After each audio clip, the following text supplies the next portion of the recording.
Hello everybody and welcome back to World of Tanks. Welcome today to another tank review, and today I'm going to be doing a review on the Polish Tier 8 medium tank, the CS-53. Now I'm going to be running down the statistics of this vehicle, comparing it to others, go through how you should set this up in terms of equipment, everything like that, and then there will be some ace tanker gameplay at the end. I will leave a timestamp in the description for you to skip straight over into the gameplay. Pretty standard stuff there for any of my reviews. And I'm going to try and make this one slightly quicker than usual, because usually these end up being about half an hour long. So I'm going to try as best I can to not do that, but no promises, and you're probably looking at the bar on YouTube going, well, Max, it's 45 minutes long. You're lying. And probably yes, I am.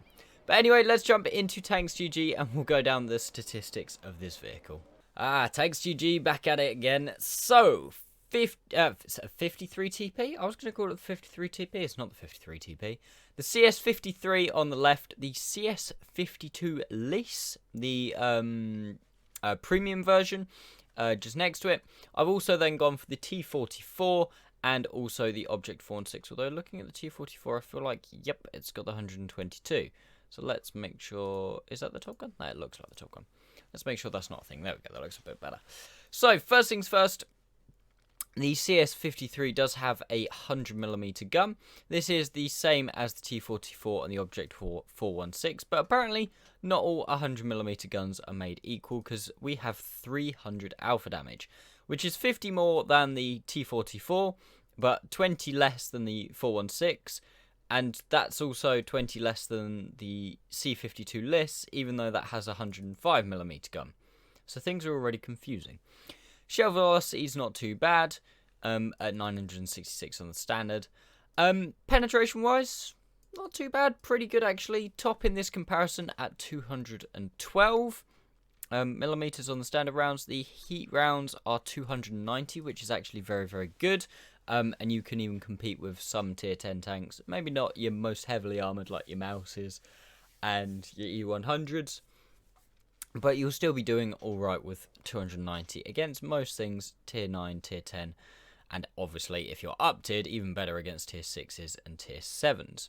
The DPM is pretty good, considering it has a quite a high alpha, higher than the CS-52 and the T-44, but not as good as the outstanding DPM on the 416. However, that is kind of the thing that the 416 is good at, is the tank itself is very, very, very good. Just pass a mention to ammo capacity. You're all good on that. You probably won't run out of ammo. 40 rounds. If you have a really, really long game and you do a lot of blind fire, and you might do, but you should be pretty good.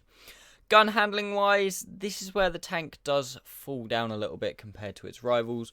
2.5 seconds aim time, it's not tragic, but it's really not that great.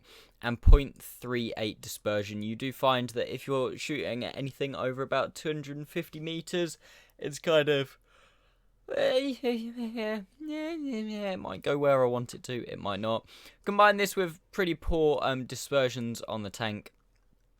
Like while moving, tank traverse and turret traverse, which are all worse than pretty much everything else, with the exception of the turret traverse on a couple of the tanks.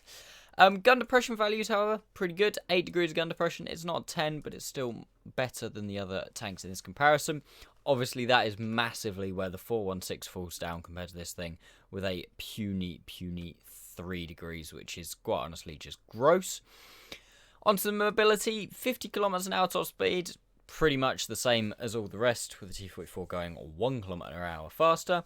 Reverse speed is a little on the low side at 17, but that, again, that's not like crazy low. That's a decent speed to go backwards. Horsepower ton of 17.81, and it weighs 40 tons, so it's a pretty heavy medium tank, and that kind of confuses me because its armor isn't that great, and we'll come on to the armor in just a second. But 17.81 horsepower per ton, not too shabby at all. Terrain resistances, again, they're all right. The mobility is pretty decent, better than the gun handling, certainly in comparison to everything else. Turret traverse 40 degrees a second, it's good enough. It's slightly worse than a couple of the others, but it's still pretty good. And a tank traverse of 44 degrees, again, is pretty good. Like I said, armor will come on to in a second. Health being 1300. It looks like it's quite high in this comparison. That is towards the lower end of medium tanks. Like I can't even think of some off the top of my head now. I think the TVP's 1450. I think the STA one is 14 something.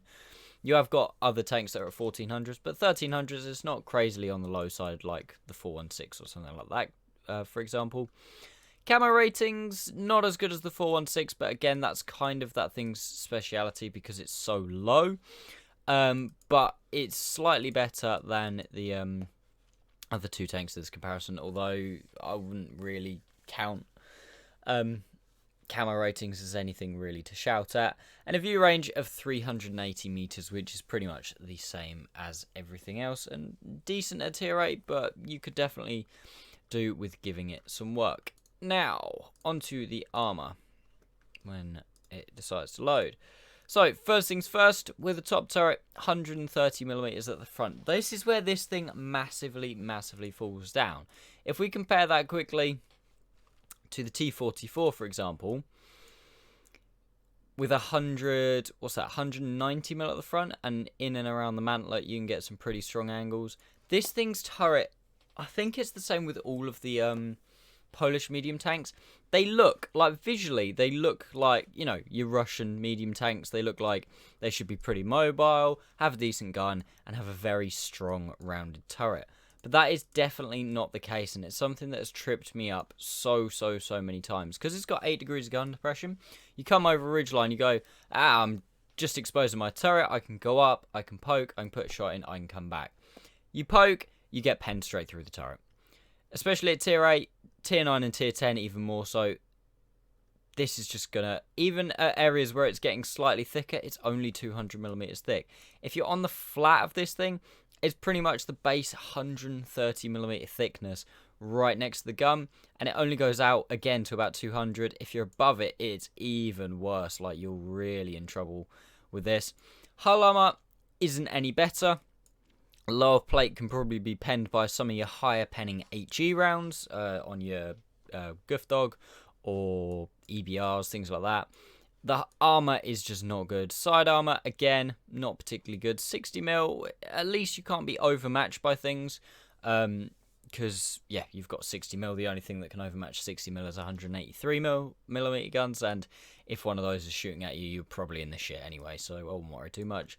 Again, Cupola's pretty big, but you really don't care because you can pretty much pen absolutely everything on this tank. The turret, to be fair, the turret is a big disappointment, and it's something you've got to kind of prepare yourself for, because I think it's the same the whole way up the line. And especially for me, obviously playing a lot of Soviet tanks like I do, it's definitely something that I wasn't prepared for, even though I knew, because obviously I look at a tank stats before I play it, and I looked at the turret and went, oh, it's pretty weak. But you still, in the back of my head, I always go, turret is pretty decent. But this thing really isn't. So it is something that you definitely do need to be careful of. And yeah, that's pretty much the armor. It doesn't have any. So we'll jump back into the garage and we'll go through the equipment setup, what I think overall of this tank, and then we'll jump into the Ace Tanker gameplay.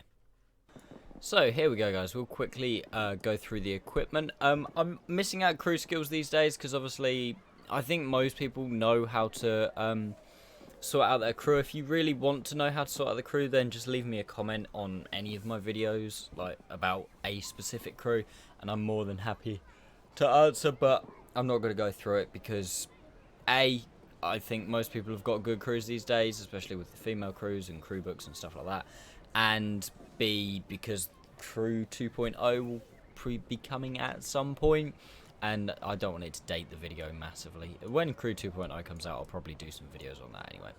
So, equipment-wise, I've gone for a rotation mechanism. You can fit this thing with a vertical stabilizer. I don't really know why I didn't. I can't honestly remember why. I would say, if you want to go with a... Oh, idiot. I have got a vertical stabilizer as well. So, you probably want to go ram at 100%. Vertistabs for me is better than rotation mechanism. I know a lot of people love their rotation mechanism, but yeah, I've gone with both on this. You could probably go vents or optics is your other one. Maybe even a turbocharger, to be fair. they again, you kind of three pieces of equipment. Well, you've basically got 4 pieces of equipment to fit in 2 slots. You've got vents, rotation, vert stabs, and optics. Obviously, you can. Oh, 5, sorry, and turbocharger. God, Max, you're stupid. It's kind of up to you what you want to play in and amongst those. I've gone for massively help the gun handling because I don't really like the gun handling of this tank. Another key part was, up until recently, I was obviously playing this tank stock, and it's something that's very, very key to point out. And this is kind of now moving into my opinion of the tank. This top gun is, how much XP was it? I think it's 44,000. It doesn't actually, oh yeah, it does. 45,000 XP, and you can't unlock it on any tank previous. Same with the turret. The top turret is 16,000, and you have to go through it to get to the CS-53. And I'm not going to lie, the stock turret and this second gun, which you should... Oh, no, that's not even... Any of these stock guns are not particularly good. And they make this thing... I honestly really, really did not like this thing. Playing it... Well, anything stock-wise up till I had the top gun and the top turret. Because the stock turret, even worse view range, so you can't spot anything. And the turret armor is even worse than on the top turret, which is only 110. So you're starting to be just buttered by absolutely everything. Even tier 6 medium tanks are going to be starting to be able to go through your turret. Like a Sherman can go through that. And that's saying something. So this thing I found was absolutely horrible with when it was not fully upgraded. Now it's fully upgraded. I don't mind it. There are certainly better tanks. I don't know if it's just because I'm so used to playing things like the T-44-100, you know, things like the Progetto, things. If I go onto my tier 8 medium tanks, I mean, it's just insane everything else that's at this tier that you can compare this thing to, that it's just worse than. The new 2748, which I'm not the greatest fan of, but it's still, I think, better than this. The Panther 2, better than this. Barask, better than this. Centurion 5.1, better than this. Progetto, better than this. Mod 1, better. This is obviously my opinion. T-44-100, better. It is my opinion, but honestly, I don't think this is the greatest tank ever. It can be played well, as you're about to see in the gameplay, but I would definitely, if you can, try and save up a bit of free XP before you get to this tank so that you can free XP. I think you need the tracks anyway, at least to get like the second gun, because if you only have the stock gun, you're using 168mm of standard pen at tier 8 and only 220 on the premium rounds. The gun handling is atrocious. The DPM is atrocious. You've got nothing on that gun. On this gun, not much better. Your gun handling's still atrocious. You're still using 175 pen at tier 8. And if you get up tiered to tier 9 or, God forbid, tier 10, you're going to be doing nothing with that. It's only when you get to the top gun, 212 or 290 pen on the heat, you're actually in a position where no matter what the matchup, you can at least do something about it. So my recommendation, definitely save up some free XP for when you play through this tank. It's a tough grind. It's a tough grind. We'll go over that. Anyway, that's enough of me chatting. Let's go jump into the Ace Tanker gameplay. Gameplay time, and like I said, we're in a tier 7 and tier 9 game, so you're gonna see. It's obviously not the best matchup. It is certainly not the worst matchup. CS-53, not too shabby. Yeah, we're on... I can't even think what I'm trying to say right now. Overlord. I'm just talking gibberish today. There's all this Christmas food. It's filling me right up. We're on Overlord. It is, like I said, a tier 9 game. I've come to the middle at the start just because I want to try and get a couple of shots in. You can see the gun handling, not amazing. It's not awful, especially not with the top gun. It's actually okay. DPM. You are doing... oh. Christ, voice break at max.com. Hello. You are doing 300 damage per... well, you're supposed to be, not that first shot wasn't. You are doing 300 average damage per shot, so you're not you're not at least doing like 240 or even 230 on the British tanks. I have no idea where this shot goes.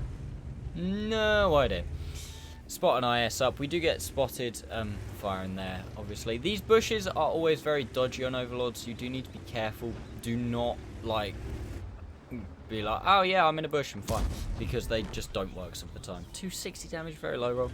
But yeah, the DPM is not too bad, especially with your alpha of 300. I do prefer the 300 alpha to the 240. It does just feel that little bit more substantial, especially when you get up tiered. Because doing 240 average damage to a tier 9 or a tier 10, they usually go, don't really care, and just, you know, keep going. But 300, if you roll in high to your 320s, your 340s, then that's a substantial amount of damage for a tier 9 or a tier 10 to take. The reload is still pretty good. The DPM is pretty good. But, like I said, you have got to be careful of that gun handling, and especially when you're stock, it sucks. So, not a lot is happening in the mid. I don't particularly want to push into that Skoda or 257, especially with the fact that you could have Super Hellcats or a Ferdinand for support. That's just not about that life. Not about that life at all. So, instead, we're going to push into some nice tier 7 heavy tanks, because that sounds fun. Everyone loves pushing into tier 7 heavy tanks. Our team has lost-ish the beach. The beach has been lost. Don't worry, guys, the beach has been lost. We have kind of lost the beach, but it's not lost. We still have tanks, but they have taken the majority of it. Fire there, pretty clutch, and we do actually manage to finish off the IS, and boom, there is the Ferdinand, 523 damage. That really hurt. Knocked out my engine and my tracks. I repair my tracks so that I can, well, you know, get away, because I don't particularly want to take another shot from the Ferdinand. Ferdinand has got a really good reload. Quick camera there. Ferdinand has got a really good reload, and I do not want to take another round, because, you know, that's 1,000 damage that you're not going to get back, and that leaves you on really not a lot of health.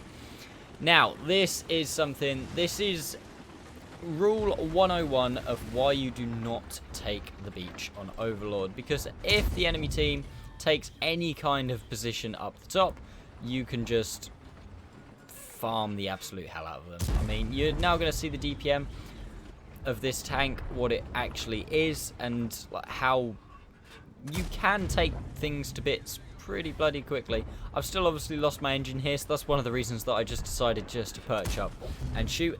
And I will point out, actually, that you see me here exposing just my turret. If these guys wanted to turn around and shoot at my turret, they would pen me. Even though all they can see, literally, all they can see is just the tiny...